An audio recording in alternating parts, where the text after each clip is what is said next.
Hello বন্ধুরা, কেমন আছো সব? আশা করছি সব ভালো আছো। এখন আছি আমি শ্রীরামপুরে আমাদের সাউরা প্যাকেজিং কার্টুন কোম্পানিতে। আমার মালিকের গাড়িগুলো সব এখানেই লাগানো আছে। ভাবলাম তোমাদেরকে একটু দেখিয়ে দিই। এই গাড়িগুলো সবই আমার মালিকের। আর একটা সাদা 24 ফুটের কন্টেনার আছে, সেটা পুটিসাগর গিয়েছে। 3 থেকে 3.5 বছর আগে আমি এই কোম্পানিতেই প্রথম আমার মালিকের গাড়ি চালাইতাম। তো প্রথম আমি এই গাড়িটাই চালাইতাম 8018 407টা। এখন বাজে সকাল 6:30।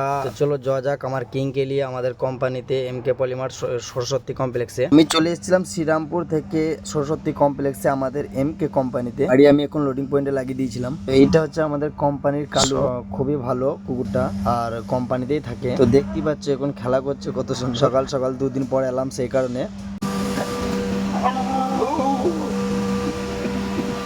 গাড়ি লোড করে আমি বেরিয়ে গিয়েছিলাম ডোমজুর গুরুজি ফ্যাক্টরির উদ্দেশ্যে। আমাদের সরস্বতী কমপ্লেক্স থেকে আমি ভেতর হয়ে যাচ্ছিলাম, তো দেখতেই পাচ্ছ সামনে দিয়ে গাড়ি ঢুকে গিয়েছে, সামনে আবার একটা গাড়ি লেগে আছে, একটু জামে ফেসে গেল। ফাইনালি জাম ছেড়ে চলে এসেছিলাম আমি গুরুজি ফ্যাক্টরিতে।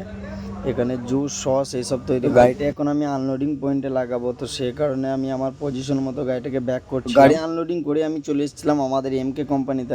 আবার আমি লোডিং পয়েন্টে লাগিয়ে দিয়েছি, আবার আমার গাড়ি লোড। কোম্পানিতে চলে এসেছে আবার একটা জুসের বোতল তৈরি করা অটোমেটিক মেশিন, যেটা হাইড্রার করে নামাচ্ছিল। এইদিকে আমার গাড়ি প্রায় লোডিং শেষের দিকে। গাড়ি আমার লোডিং কমপ্লিট হয়ে গিয়েছিল আর আমি বেরিয়ে গিয়েছিলাম। তো এখন চলে এসেছি আমি হুগলি ব্রিজ, বা অনেকে নয়া ব্রিজ বলেও চিনি এটাকে। রাত্রের টাইমে হুগলি ব্রিজটা খুবই সুন্দর লাগছিল দেখতে, ওপর থেকে খুবই সুন্দর দৃশ্যটা। তো হিস্টিং হয়ে আমাদেরকে যেতে দেয়নি, তার কারণ হচ্ছে এখন মেট্রোর কাজ চলছে। তো আমি আলিপুর রোড ধরে চলে এসেছিলাম তোরতলা ব্রিজের ওপর। দেখতে পাচ্ছ ডান সাইডে ছিল মেট্রো লাইনটা। আর আজকের আমাদের গাড়ি লোডিং হয়েছে মথুরাপুর। আমি ডায়মন্ড হারবার হয়ে যাইনি, আমি উস্তি হয়ে ঢুকে গিয়েছিলাম। তো এখন আমি চলে এসেছিলাম মথুরাপুর রোডে। রোডটা শুনশান, রোডের দু সাইডে শুধু গাছপালা জঙ্গল আর মাঝে সরু রাস্তা। এখন টাইম হচ্ছে 12:50। রাস্তাটায় কোনো গাড়ি কিচ্ছুই ছিল না, তাই আমার কিংকে আমি একটু জোরে টানছিলাম। ফাইনালি বন্ধুরা আমি চলে এসেছিলাম মথুরাপুর। আজকে গাড়ি খালি করবে না, তাই আমি একটা পেট্রোল পাম্পে লাগিয়ে দিলাম সাইডে। এখন বাজে 2:40। তো গুড মর্নিং বন্ধুরা, এখন বাজে সকাল 9:30। তো গাড়ি আমি আনলোডিং পয়েন্টে লাগিয়ে দিয়েছিলাম, ওই দূরে লাগানো আছে আমার গাড়িটা। আর আমি বাজার থেকে কিছু খাবার নাস্তার চিকেন টিকেন নিয়ে নিয়েছিলাম রান্না করার জন্য। এইদিকে রাস্তাগুলো দেখছো কত ছোট রাস্তা, গাড়িটাকে আমার কোথায় নামাইতে হয়েছে আনলোডিং করানোর জন্য। কিছু করার নাই, এখন এরকম করে আনলোডিং করাইতে হবে,